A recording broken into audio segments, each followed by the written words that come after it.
I worked extensively on the tiers when I was a page, and there was always supernatural stories going back even like 30 years ago. There was a corner in Tier A, which all the paranormal books were. There's right in the corner of Tier A that nobody wanted to go to. It just had a really spooky feel to it.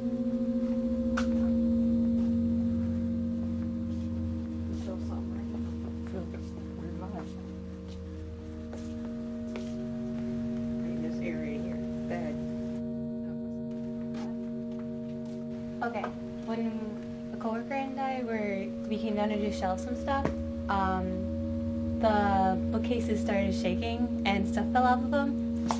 Like when I dropped down discard trucks from like HSS, this one will be like, I won't even be anywhere near it, and it'll just start shaking. And they're pretty solid. Scary. They're solid, so you can't move it. I can't even push it. I don't know. Did you go up there? Why would you turn on all the lights? He's like, I didn't go up there to turn on the lights. So, I don't know what happened.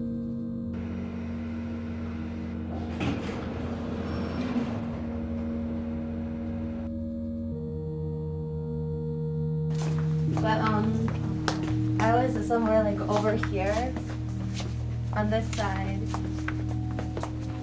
and like I felt like someone was watching me from like through kind of like through this area right here. And when I went down to like see, like I thought maybe like one of like a worker followed me here. He was like squatting down like right here, like you could see like dead on, like, and he was like black and stuff. Like it was a shadow, and at first I thought it was like maybe I was seeing something, but like when I squatted down, like I can see like a brim like of a hat. Like I don't know if that like is weird, but like he was right there and like watching like whatever I did. Like it was freaking me out. I grabbed like the book that I needed and like I ran like. Feels something you got a sense for. It feels light over here and it feels heavy over there. But like when I came down, I walked over, like I was here, and I heard something like fall, and you could see like books like over there, and then I went to go pick them up. They were gone. They were like gone. They weren't even on the floor anymore.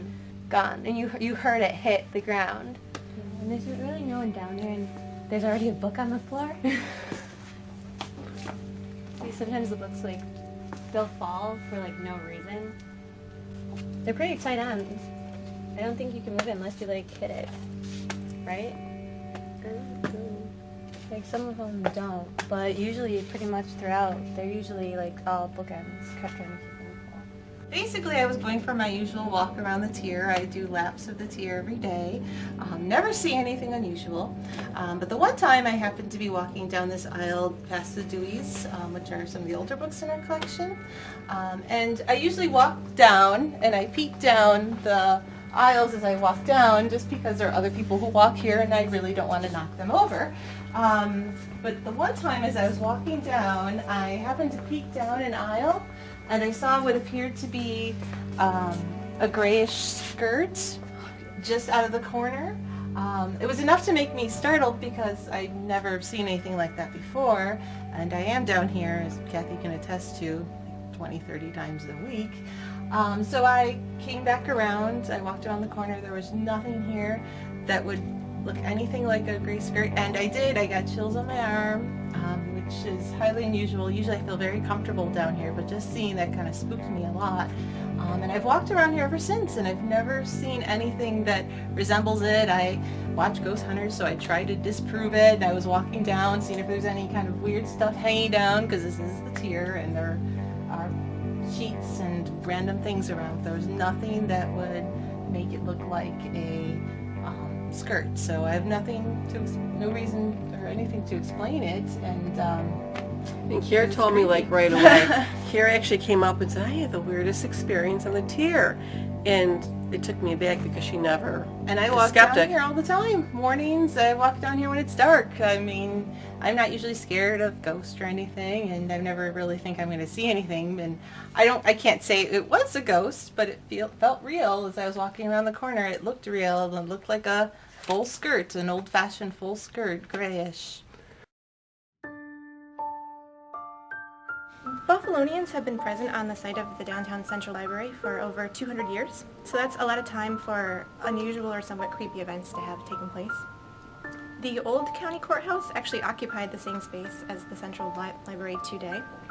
It was built in 1816, and a crude jail was added to it in around 1833. The old jail was described as a gloomy stone structure, and it was whitewashed on the outside.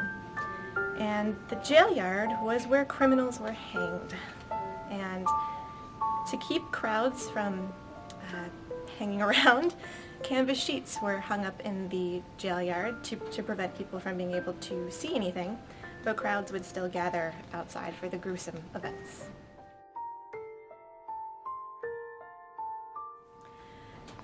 Later, the courthouse and jail were replaced by the Buffalo Public Library, which was our predecessor. It was a Romanesque kind of Gothic-looking structure. A lot of people described it as an old castle.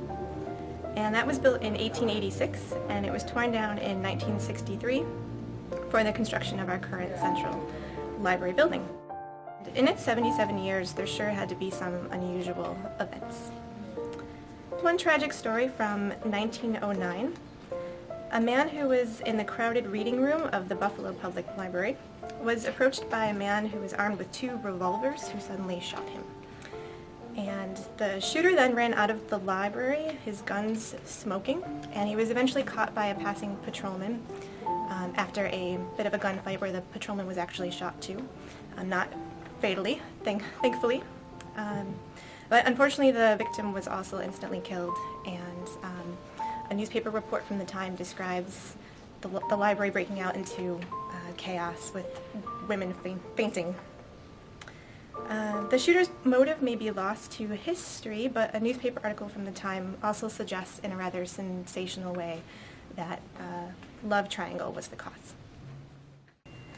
And in that same year, 1909, there was another tragic incident. A night watchman who was employed at the Buffalo Public Library was found dead in the periodical room, and even though he was supposedly in perfectly good health, he likely died from a heart attack. And then there's something that took place in our current Central Library building. In 1968, the county executive at the time, Edward A. Rath, passed away, and thankfully not in the library. But his casket was placed inside this library building near the front entrance, so that mourners could file past and pay their last respects. The construction of this building just a few years before was considered a major successful project during his term, so it's possible that his fondness for, or his connection to the library, that the site was chosen for his county-wide wake. And thousands of people did pay their respects from 10 a.m. until midnight, and this was probably considered by some to be a little bit eerie or a little creepy, seeing that it took place on October 31st on Halloween night.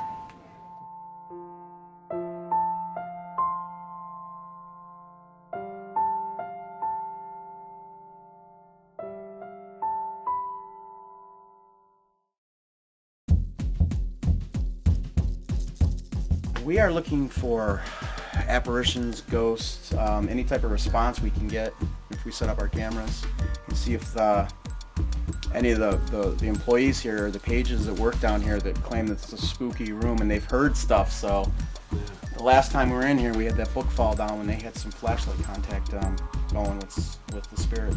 Buffalo's a great place to investigate just because there's so much history here. So any place that's old has a lot of, tortured history, especially between all the, the forts being here and the Erie Canal, obviously, and that's a huge, huge thing. So we'll use our flashlights to try to contact someone. Basically what you do is you turn it on, and then you start to turn it off, and then you shake it. And as long as it doesn't turn back on, then it's set. So the theory is that by doing that, you basically opened up a circuit, so something that has energy could come near it and touch it, which would close the circuit, which would turn the light on.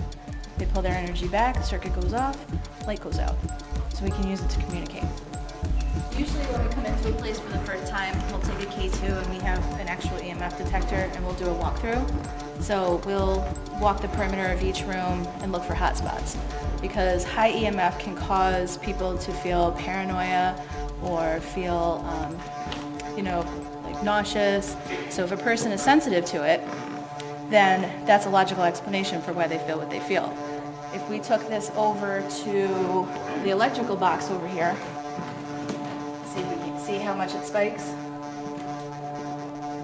So if you were sitting back in this area, maybe there was a show going on and you were working the curtains or something and you happen to be sensitive to it, you might get creepy feelings back here. You might feel like there's somebody around, or you start getting a little paranoid, and it might just be that you're sensitive to the EMF.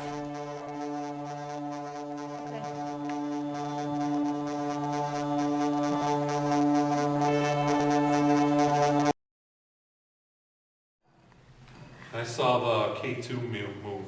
Did you? Yeah. Cool. We have a recorder there too, so. If you're willing to talk to us, and you want to use that light to communicate, can you turn it on again for us? Were you here in the 1800s by chance when this was a courthouse? Early 1900s? Do you know the Reverend Tim Shaw?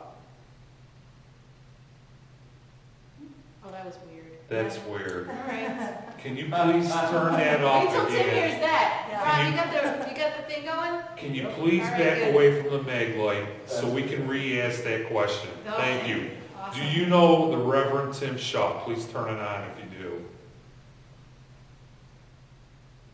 We understood. We're just asking for confirmation. Sorry, Steve. I know.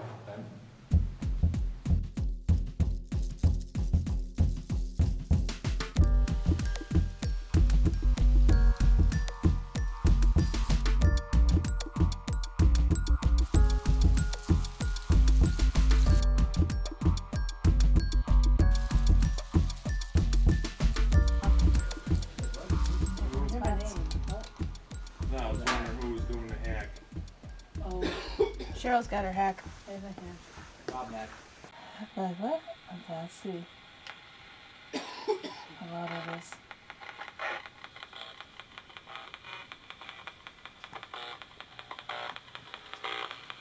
Is that loud enough? Or really not? Loud enough for us.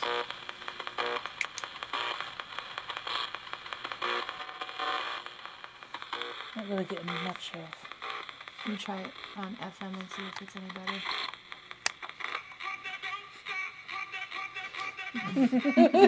Why it is? He's asking me. So, is there a technician here available for me?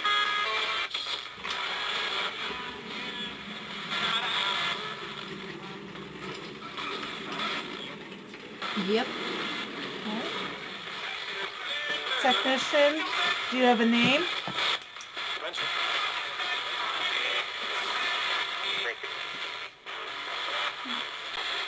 If I have a technician here, can you please clear up the clutter here and tell me your name?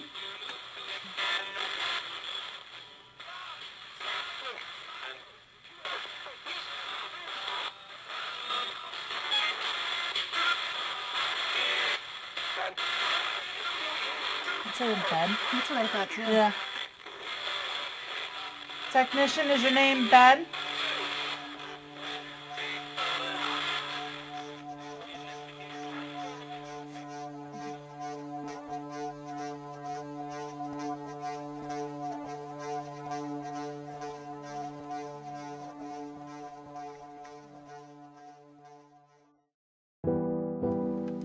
I don't know what it is about libraries. We talk about it a lot. We're not sure if maybe it's because there's so many people in and out. There's a lot of energy left. Here, we think it has to do with all the archive stuff, because there's family Bibles from 1800s here, things that obviously meant something to somebody. So, all those different things kind of add in. Plus the fact that people have a real history of liking it a lot here. There's some history of past employees. The city of Buffalo is probably one of the oldest cities in the country, so there's probably a lot that happened here before the library. I think we could probably say there was a courthouse and Public hangings. so it was a public gathering for a lot of things, for to commute sentences against crimes. judgments were handed out here. People came here for entertainment, long before it became a library, which even brought more people here. People, like you were saying, Steve, if there's an attachment to like a book and they liked it, it's the same thing that goes if there's a recliner at your house that, say, your grandfather owned and he liked that chair that much, he would come to it and stay there. You got to think about all the people that would come in here and read books and just work, well, also working here too, that love this place. They want to stay here. I would think because of the books, maybe someone has a personal attachment to them. It's older too. It's the Deweys are from 1800s, early 1900s, so Buffalo history. So she's probably used to this collection. They used Dewey back in the day. They would not have no idea what Library of Congress is. Yeah. So I think she'd feel comfortable here. It's quiet. It's not not in the public area where there's like high energy and everyone's running around. It's really quiet. And years ago, back in the day, libraries were quiet. I mean, you couldn't talk, you couldn't whisper. So this is the environment she's And it has used been to. said that ghosts tend to feed off electrical lines, and if there's any kind of current, and as you know, the tier is full of electric because it's running for the floor above us and the floor below us. So it could be that there's some sort of field that's kind of generating in this corner. I have no idea. I don't know the theories behind that. I wonder if it has to do with this is a place where they collect a lot of old materials. I wonder if those something about, you know, the old books, if those have certain vibes to them, or if those attract things. Or if it's the building itself, the history. There are people here who say that they can see the ghost here, but we don't know how true that is. We can say it's haunted, but other people might not necessarily think that it could be a coincidence. I don't know what else could explain the things that happen here, with the lights turning off, books falling on the floor, shaking. I've spent a lot of time in this building, and I feel pretty comfortable here. I don't get the same feeling here as I do in a dark basement on a dark street. I feel pretty comfortable here, and I think part of that is that I feel part of the history that has happened here too. I just feel like the work that we do here is just a continuation, and if there are any spirits or ghosts here, I feel like they're friendly ones, and they want us to keep doing what we are doing here.